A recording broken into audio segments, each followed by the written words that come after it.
A person is known by the company he or she keeps. A very mesmerizing good morning to my dear students. तो आज का topic है कि आपकी पहचान आपके एक अच्छे दोस्तों से की जा सकती है, आपकी कंपनी से की जा सकती है। आप किसके साथ उठते हैं, बैठते हैं, घूमते हैं, राइट? तो रूटीन में आप जिनके साथ बिहेव करते हो, उनके साथ कहीं भी आना जाना हो या किसी के साथ आप बात करते हो, तो उसी से आपकी पहचान की जा सकती है। एक अच्छा दोस्त, एक अच्छे दोस्त का क्या एक डेफिनेशन हो सकता है? वो लॉयल होगा, आपकी रिस्पेक्ट भी करेगा, आपकी हर एक अच्छाई बुराई को वो एक्सेप्ट करेगा। जैसे कि अगर आपने जितना भी उनके लिए डीड्स की हो, उनके लिए बहुत कुछ ऐसे किया हो, लेकिन उस चीज़ के लिए एहसान नहीं मानेगा, लेकिन उसके बजाय आपके लिए और भी अच्छा करेगा वो, है ना? तो एक ऐसे ही दोस्त की कहानी है, ऐसे फ्रेंड्स की कहानी है, छोटी सी है but we can go further कि आप इससे क्या सीख मिलती है, कि आपकी कंपनी क्या मायने रखती है। अच्छी कंपनी अगर हो तो आपका एक अलग से रिव्यू बनता है, आपका इमेज बनता है कि यस, इसकी कंपनी अच्छी है, इसके फ्रेंड्स अच्छे हैं, तो हो सकता है ये बहुत अच्छा है, कि इसका बिहेवियर अच्छा होगा। जैसे इसके फ्रेंड्स हैं, इंटेलिजेंट हैं, स्मार्ट हैं, तो ये भी ऐसा ही होगा। लेकिन अगर वही बैड कंपनी में कन्वर्ट होता है और अगर देखने में आता है कि इसकी कंपनी कैसी है, तो वैसा ही उनको आगे रिवॉर्ड मिलता है। उनका नेचर प्रिस्क्राइब करता है, उसके बिहेवियर के बारे में बताया जाता है। सपोज़ कि अगर एक इंसान है, उसके फ्रेंड्स बहुत नॉटी हैं, यानी बहुत मिस्चीवियस भी हैं और चोरी करते हैं या फिर गलत काम करते हैं, तो फिर अगर कोई अच्छा इंसान भी उसके साथ घूम रहा हो तो उसका बिहेवियर वैसा बन जाता है। ऐसे लोगों के माइंड में फिगर बनता है, यानी कि आपके बारे में वो ऐसे आइडिया लगा सकते हैं। So we are going to proceed with the story only. With this एक बात आ जाती है कि अगर आपके दोस्त आपका जो केयर करें, आपके ध्यान रखें, आपके अच्छे बुरे कंडीशंस में आपकी हेल्प करें, तो उनको कभी नहीं खोना चाहिए, है ना? आपके मुश्किलों में जो काम आता है वही सच्चा दोस्त हो सकता है। पार्टीज़ में, बर्थडेज़ में तो सब काम आते हैं, सब आके अपने हंसी मजाक करते हैं, खाते पीते हैं, एंजॉय करते हैं, डांस करते हैं। लेकिन अगर आपके प्रॉब्लम्स में आपके दोस्त अगर आपकी हेल्प नहीं करते हैं, तो they are not at all a good friends. So mind well, and whenever you make the friend circle, you have to keep all this things in the mind, what you deserve and how your friend should be, so that makes your own image. We'll proceed with this chapter only. It is the farmer and the stork, a short story but very much knowledgeable, I should say. We must always try to have good friends. We learn many things from our friends. We have many bad companies. See, if we have bad companies, we will learn bad things from them, but if we have good friends, we'll get a chance to learn many good things from them. Suppose we are good but we stay with bad friends, people who see us will think that we are also bad. This will give us a bad reputation. It will also spoil the respect and prestige of our parents. अभी आपके parents के साथ साथ आपके एक और societies जो जहाँ पे आप रहते हो, आपके आसपास वाले भी, उनके सामने एक इमेज बन जाती है कि अगर इसके फ्रेंड्स ऐसे हैं, अगर बुरे हैं, लाइक मैंने जैसे बताया कि चोरी करने वाले होते हैं, गलत हैबिट्स होती हैं उनको, तो वो फ्रेंड्स के साथ अगर आप घूमोगे तो फिर आपका इमेज भी ऐसा ही सोसाइटी में बिल्डअप होगा। Fine, so it's a very short story we should see. Once upon a time there was a hard working farmer. He lived happily with his family. He used to work in his farm and always have a very good harvest. His family members also helped him in his work, but his happiness was short-lived. His happy and peaceful life was disturbed by the cranes. Cranes, you know, like जो बगले होते हैं, cranes, birds. उनकी वजह से एक farmer की life कैसे ख़राब हुई वो हम जानेंगे। वैसे तो वो बहुत अच्छे से रह रहा था, मेहनती था, अपने काम में बहुत अच्छे से ध्यान भी देता था और बहुत अच्छे से उसने हार्वेस्ट भी किया था। उसके लिए उस चीज़ की उसकी फैमिली उसकी हेल्प करती थी। सो The sowing season had begun. The farmer plugged his field. Did the weeding, added manure and made his field ready for sowing new crops.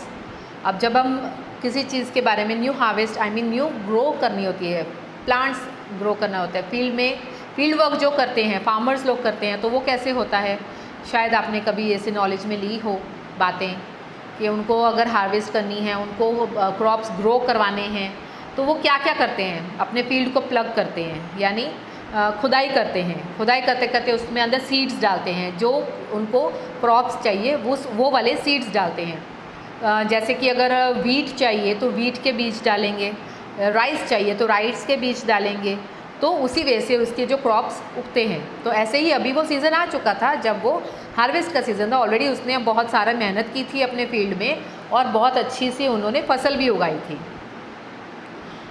He said to his wife, "This year we will sow corns." अभी corns का season उनको लगा कि हाँ ऐसे करके हम आगे रेडी कर सकते हैं। उसने अपनी वाइफ से बात की। I have made my field ready for sowing. I am sure, like every year, this year too, we will have good harvest. हमें अच्छा एक रिवॉर्ड मिल सकता है, जैसे हर साल हमें मिलता है। हमें बहुत अच्छी फार्मिंग की है, हर साल हमने अच्छा क्रॉप्स उगाया है, तो हो सकता है इस साल भी हम बहुत अच्छा करेंगे। बिकॉज़ मैंने इस बार कॉर्न के बीज मकई के दाने उसके बीज डालने के लिए उन्होंने सोचा ऐसे कि हम इस बार वो करेंगे। So his wife was very simple lady, she smiled and nodded her head in agreement. तो शी वॉज लाइक सिंपल, ठीक है आप कर रहे हो, अच्छी बात है, मैं आपका साथ दूंगी ये सब। Next morning the farmer and his wife came to their field. They sowed corns. The whole day they worked hard and completed sowing the corn seed. In the evening both of them went back to their house. ऐसे ही जिस दिन उन्होंने corn बीज डालने के लिए सोचा corn के, तो उस दिन वैसे ही उन्होंने प्रोसीड किया, अच्छे से उन्होंने प्लगिंग किया, उसमें सीड्स डाले उसके कॉर्न के और अपने घर को चले गए। Next morning the farmer came to inspect his field. He was shocked to see that all the seeds that he had sown were taken away by someone. He was very much troubled. He said to himself, "I am sure this must be the birds who had eaten away all the seeds. I'll have to teach these flying thieves a lesson." अभी ऐसे तो उसको idea आ ही गया था कि कुछ ना कुछ तो गड़बड़ हुई है। वो नेक्स्ट डे जब भी देखने गया तो सारे प्लग्स जो है ना, जो सीड्स उसने जहाँ पे डाले थे खुदाई के अंदर, उसने जो सीड्स डाले थे वो ऑलरेडी निकल चुके थे और अंदर से सीड्स भी गायब थे, कॉर्न के सीड्स। तो उसको आइडिया आ गया कि ये किसकी हरकत हो सकती है। तो उसने बोला कि यस, वो बर्ड्स ही हैं जिन्होंने ये किया होगा और मुझे उनको सबक सिखाना ही पड़ेगा। He went back home and told the entire story to his wife. She was sad to hear all this. Determined to teach the wicked birds a lesson, the farmer set up a net in his field that very evening. Next morning, he walked to his field again. There he saw many cranes trapped in the net. He was so irritated at the birds that he said to the birds, "You flying robbers, now see what happened to you all." अभी क्या, ऐसे ही उसने फिर plan किया। जैसे ही उसने देखा कि उसके ये नुकसान होता जा रहा है, उसकी खेती बाड़ी में नुकसान हो रहा है, तो उसने एक आइडिया किया कि इन फ्लाइंग बर्ड्स को पकड़ने के लिए मुझे कुछ ना कुछ रास्ता देना पड़ेगा। तो उसने क्या किया, नेट और एक जाल बिछाया वहाँ पर। जब अगले दिन वो गया तो उसी जाल में बहुत सारे क्रेन्स, बहुत सारे जो स्टॉक्स थे ना, वो फंसे हुए थे। तो उसने जाके अभी उसको बताया कि देखो अभी मैं आपके साथ क्या करता हूँ, आपको अभी सबक सीखना पड़ेगा। From today you will no longer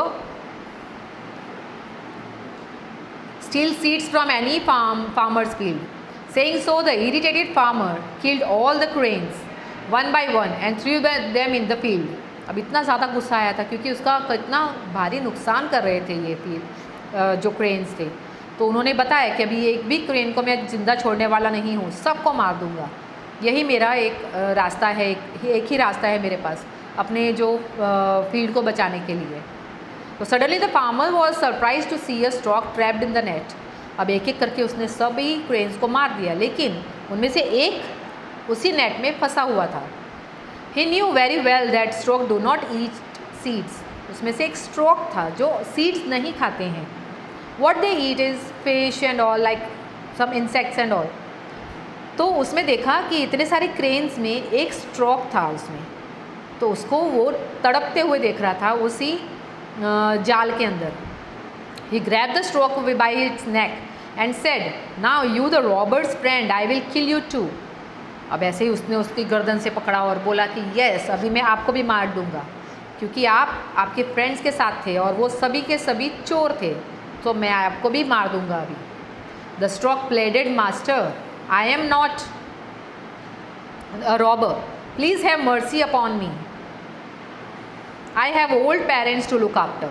अभी अपने तरफ से वो माफ़ी मांग रहा था कि मैं उनमें से नहीं हूँ, मैंने चोरी नहीं की है, मेरे पास 2 पेरेंट्स हैं ऐसे जिनको वो बहुत ओल्ड हैं और मैं उनका ध्यान रखना चाहता हूँ, तो आप प्लीज़ मुझे माफ़ कर दीजिए और मेरी इसमें कोई गलती नहीं है, ऐसे उसने बताया।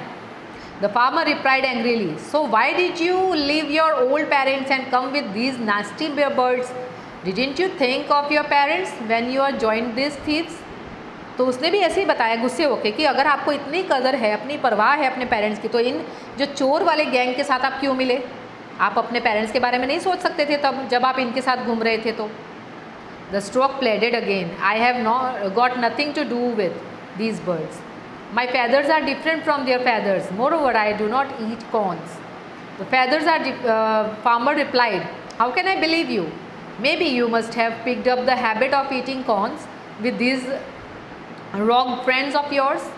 तो ऐसे ही उसने कहा कि मैं कैसे बिलीव करूं, वो बार बार अपनी माफ़ी मांग रहा था और उसको सफाई दे रहा था कि मैं उनके जैसा नहीं हूं, मेरे फैदर्स भी अलग हैं और मैं कॉर्न्स नहीं खाता हूं। ये तो फिर उसने बताया फार्मर ने कि अगर ऐसा ही है तो आप इनके साथ क्यों घूम रहे थे? आपको हो सकता है कि अभी इनके साथ रह रहे के वैसे ही सीड्स खाने की आदत पड़ गई हो, वैसे ही कॉर्न्स खाने की आदत पड़ गई होगी। तो मैं उस आपकी बातों को बिल्कुल भी नहीं मानता हूँ। The stork tried to save himself. He once again begged for mercy and said, "If you kill me, who will look after my aged parents?" कि अगर आप प्लीज़ मुझे मत मारो, अगर आप मुझे मार दोगे ना तो मेरे बूढ़े माँ बाप को कौन देखेगा? The irritated farmer said, "Whosoever you may be, I have caught you among these robbers. You will have to same fate as these robbers." अब जैसे इनके साथ मैंने हरकत की है, इनको मारा है, तो आपको भी अभी मरना ही पड़ेगा। मैं नहीं जानता कि आप कैसे हो, कौन हो और आपकी क्या मजबूरी है, लेकिन आप इन लोगों के साथ थे तो आप भी गुनहगार ही हो। The farmer paid no heed to what the stork said and killed it too. उसने भी इसको कुछ ऐसे उसकी सफाई को सुना नहीं, उसकी माफ़ियों को माना नहीं और उसको मार दिया। देखा my dear children, so what you learn about this story now, कि आप किसके साथ रहते हो उसके साथ का बिहेवियर आपके अंदर आना लाजमी हो सकता है। नहीं भी हो, अगर आप उनके जो बिहेवियर को एक्सेप्ट नहीं भी करते हो, लेकिन देखने वालों को तो वही लगेगा ना। सपोज़ आप किसी गैंग के साथ जा रहे हो, किसी ऐसे फ्रेंड्स के ग्रुप में जा रहे हो और वहाँ पे जाके उन्होंने खूब मस्ती की, लेकिन आप एक तरफ बैठे हो, आराम से एंजॉय कर रहे हो अपने टाइम को, और उन्होंने इतनी ऐसी हरकत कर दी, किसी का नुकसान कर दिया, किसी को मार दिया, किसी की चोरी कर दी, कुछ ऐसे उन्होंने हरकत कर दी हो, तो उनके साथ साथ आपका भी नाम आ सकता है ना। दैट मीन्स कि आपके फ्रेंड्स कैसे हो वो आप डिसाइड करोगे। आपको उसी वे से ही बिहेवियर दिखाना पड़ता है जिस तरह से आपके फ्रेंड्स होते हैं। So better if you have to make your friends, you have to make out in such a way that you have to maintain your behaviour, your image.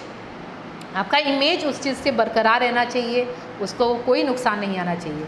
कुछ ऐसा ही आपको इमेज अपना बिल्डअप करते हुए ये आपको डिसाइड करना होगा, सो दैट आपके पेरेंट्स को भी इस चीज़ के लिए कभी रिग्रेट फील ना हो। I hope you have learned much from this story. I believe you have to read out once again. Bye bye, take care.